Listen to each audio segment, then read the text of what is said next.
Let me ask you something. What happens when the most fundamental act of humanity, reproduction, becomes a crisis? I'm not just talking about declining birth rates or overpopulation. I'm talking about something deeper. What happens when the act of giving life collides with the weight of meaninglessness, economic uncertainty, and the moral dilemmas of the modern world? What happens when the very idea of continuing humanity feels optional, or worse, burdensome?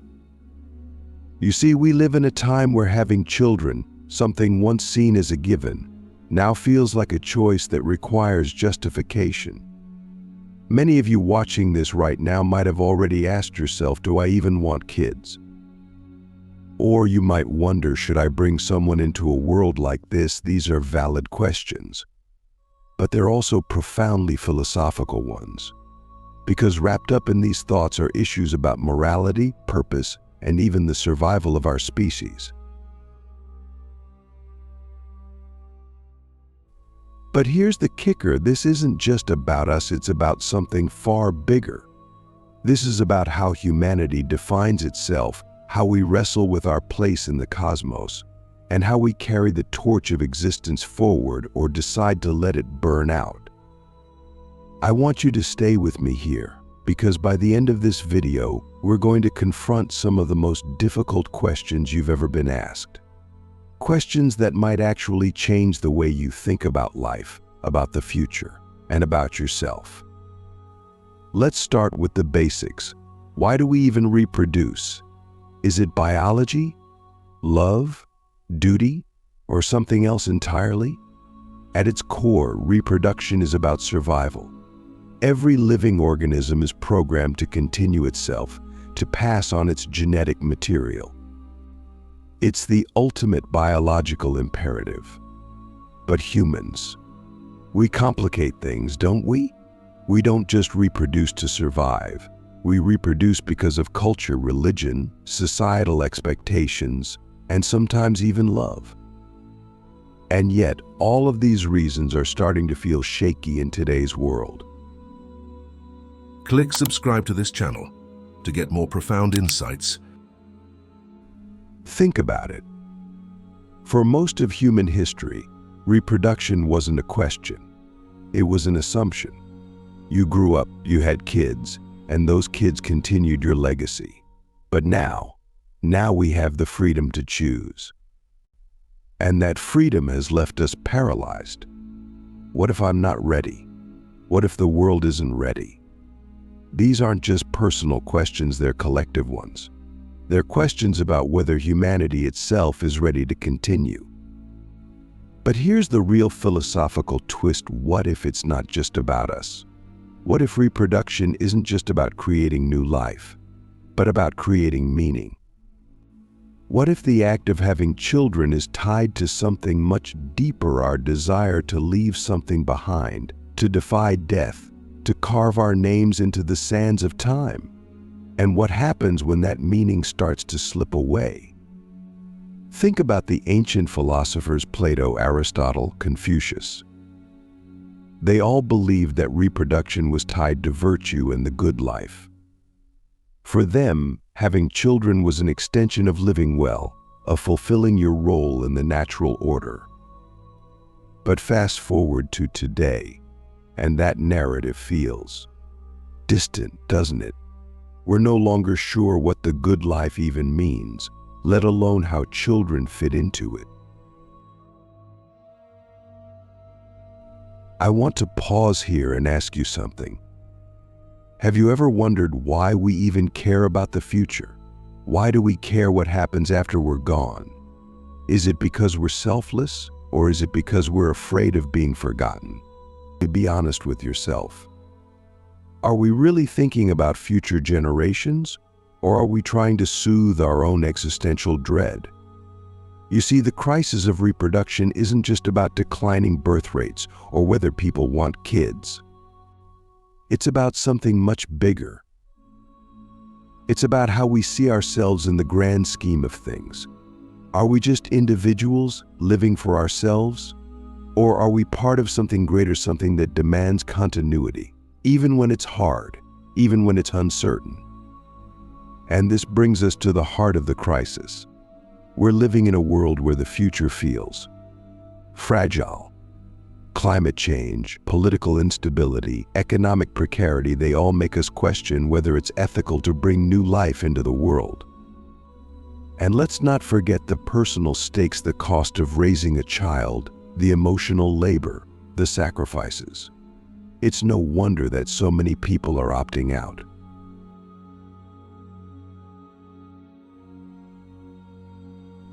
But here's the paradox: by opting out, are we solving the problem, or are we becoming part of it?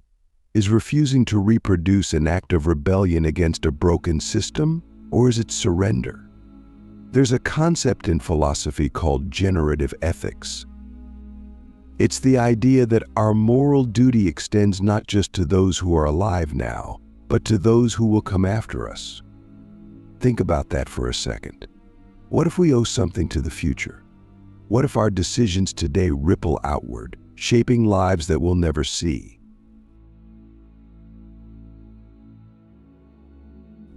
But here's the counter-argument. What if the future doesn't owe us anything? What if the best thing we can do is let go, stop trying to impose our will on a world that's already struggling to survive? This is where philosophy shines. It doesn't give us easy answers. It forces us to wrestle with the hard questions, to confront the contradictions in our own thinking. And the crisis of reproduction is full of contradictions. We want to believe in progress, but we're afraid of what the future holds. We want to leave a legacy, but we're not sure it's worth the cost. We want to care, but we're tired. So tired. And yet, despite all of this, humanity keeps going. Somehow, against all odds, we find reasons to continue. Why? What is it that keeps us moving forward, even when the road ahead looks dark? Maybe it's hope. Maybe it's stubbornness. Or maybe it's something else entirely, something we haven't even begun to understand. But here's my challenge to you: don't stop asking these questions. Don't settle for easy answers. Because the truth is, the crisis of reproduction isn't just a crisis for society. It's a crisis for each of us, individually. It forces us to confront our deepest fears, our highest hopes, and our most profound sense of purpose. So let me ask you again, if the future depended on you, on your choices, your actions, your willingness to believe, what would you do? All right, let's get straight to it. The question of whether to reproduce isn't just about logistics or practicality. It's about identity. Who are we, really, if we stop creating the next version of ourselves? Is humanity still humanity if it turns its back on the one thing that has defined us for millennia: continuity? Think about it. A species that doesn't reproduce is a species that ends. That's a fact. But what people rarely talk about is what happens before that end. What happens in the minds of people who choose not to carry life forward? Is it freedom? Is it despair? Or something else entirely? We've reached a point in history where we question everything. And that's not necessarily a bad thing. It's what has brought us progress. But this questioning has also turned inward, and now we're questioning the very instinct to survive, to continue. Is it worth it? Is it good? Is it good? Is it right? Here's where things get tricky. If the decision to have children is left entirely to personal choice, what happens when most people decide it's not worth it anymore? We tell ourselves that it's a personal decision, and it absolutely is, but the consequences aren't personal. They're global. They're generational. And this brings us to the real tension at the core of this crisis. What do we owe to the future? Or even deeper, do we owe it anything at all? There's a famous argument in philosophy called the non-identity problem. It goes like this: how can we owe something to future people if they don't exist yet? How can we justify sacrifices today for hypothetical lives that might never come into being? It's a haunting idea because it suggests that maybe we don't owe anyone anything.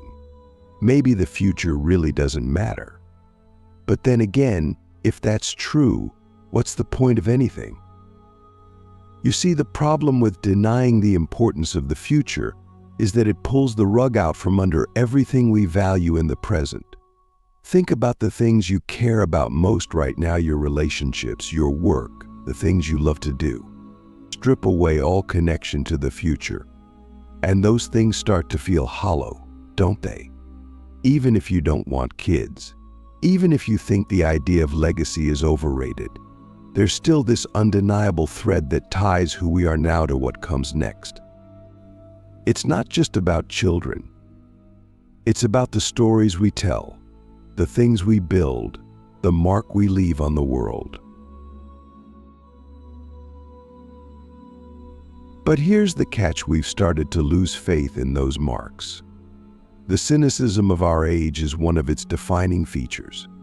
We see the world crumbling around us: climate disasters, political chaos, economic instability, and we think, what's the point? Why bring someone into this mess? Why work so hard to create a future when the present feels so uncertain? And that's a fair question. But let's flip it around. What if the uncertainty isn't a reason to stop, but a reason to try harder?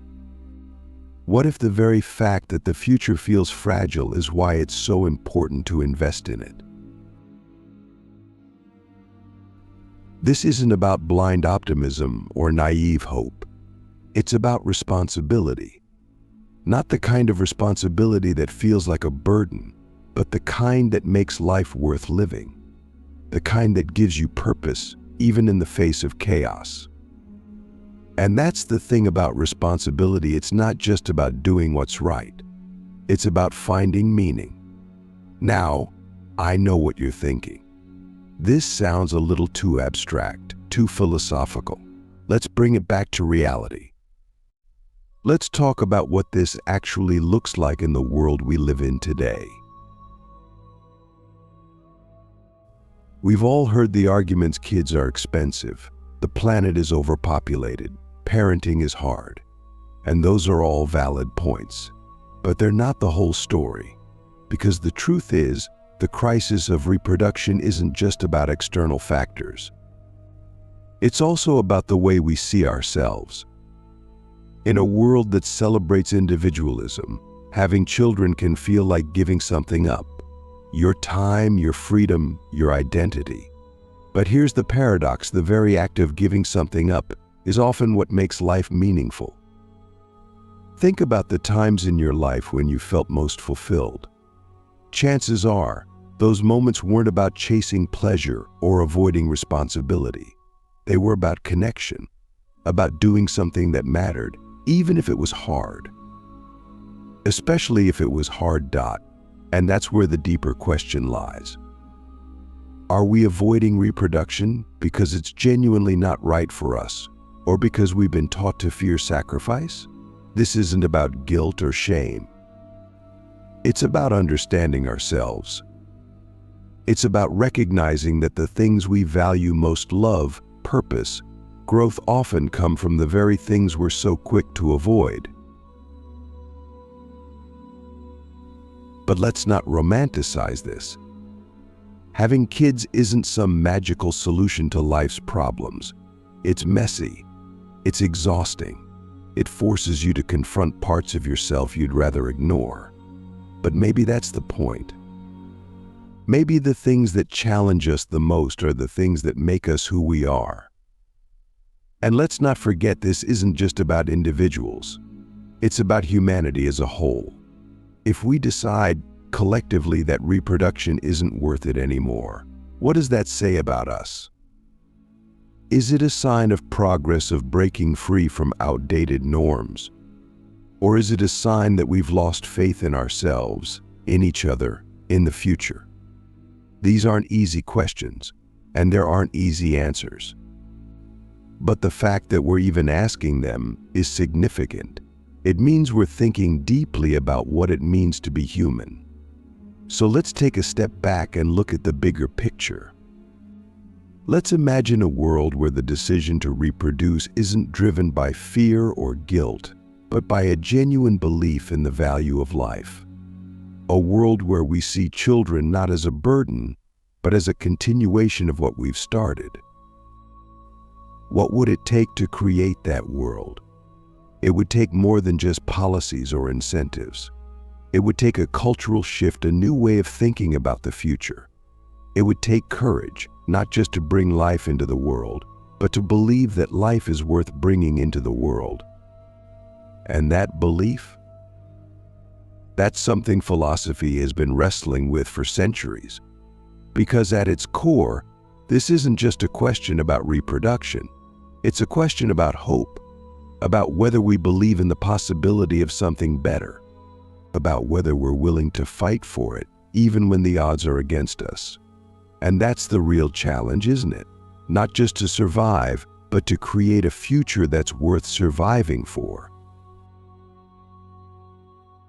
So here's the question I'll leave you with. If you were the last person who could decide if humanity's continuation rested entirely on your shoulders, what would you choose? And why?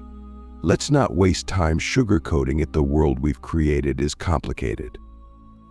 For some, it feels like the idea of bringing a child into that world is an act of cruelty. For others, it's an act of defiance, choosing to believe in something better when everything around us feels broken. But at the heart of it all is a tension we can't ignore. What does it mean to create life in a world that feels like it's falling apart? We've talked about responsibility, meaning, and identity. But there's another layer to this crisis that's harder to face. It's the idea that maybe, just maybe, we've lost our connection to the future. Not because we're selfish, not because we don't care, but because it feels so far away. Think about it. Everything around us is designed for immediacy.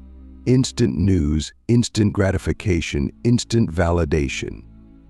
The future? It's abstract, uncertain, distant. And when something feels distant, it's easy to disconnect from it. But this disconnection comes at a cost. When we lose sight of the future, we lose sight of ourselves. Because whether we like it or not, we're tied to what comes next. Our lives, our decisions, our values, they all ripple outward, shaping a world we may never see. So the question isn't just whether we should reproduce. It's whether we're willing to care about a future that doesn't include us. Now let's get real for a second. Caring about the future isn't easy. It's not glamorous. It requires patience, effort, and a kind of faith that feels almost irrational.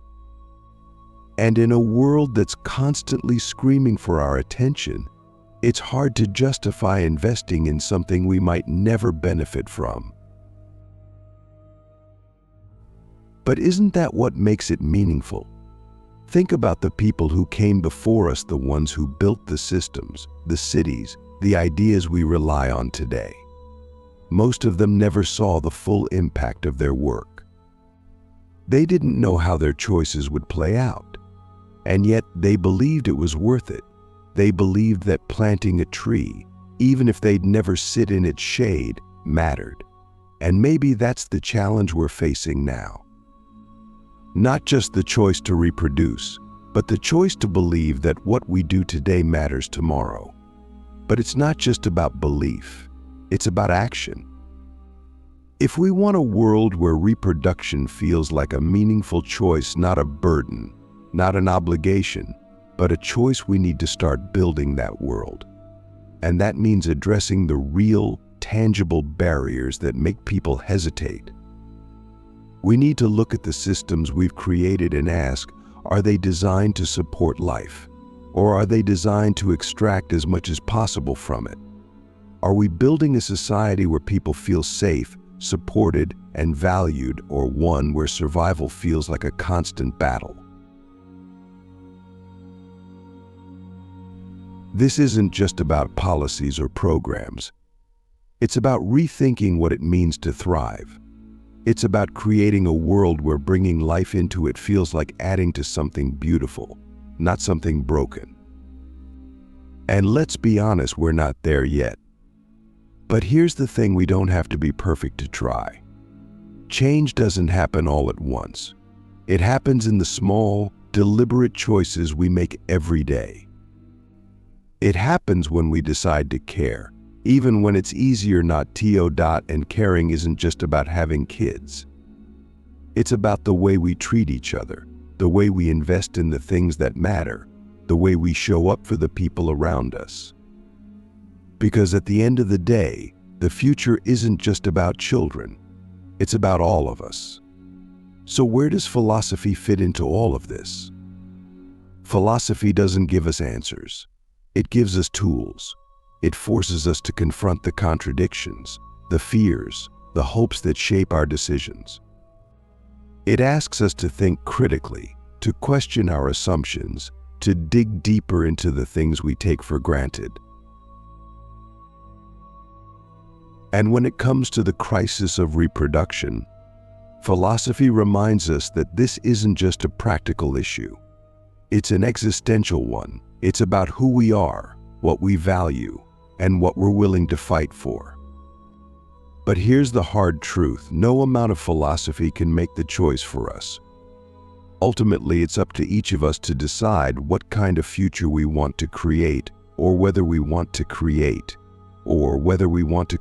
one at all. So let's be honest with ourselves.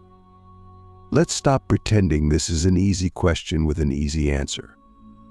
It's not.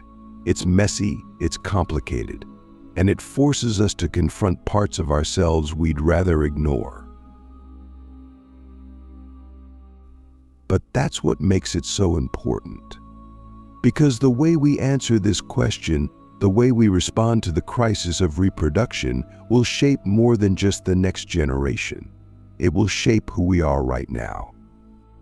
So here's the real question: what kind of legacy are we leaving?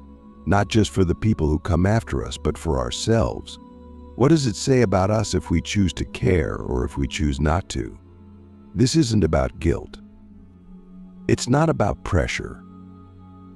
It's about choice. And the beauty of choice is that it's yours to make. But whatever you decide, remember this: the future isn't just something that happens to us. It's something we create, day by day, moment by moment. And whether we create it through children, through ideas of kindness, or through something else entirely, the point is to create. Because creation is what makes us human.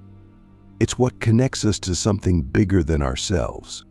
It's what gives us meaning, even in the face of uncertainty. So no, philosophy can't solve the crisis of reproduction. But it can help us understand it. It can help us see the bigger picture, the deeper questions, the choices that define us. And maybe, just maybe, that's enough.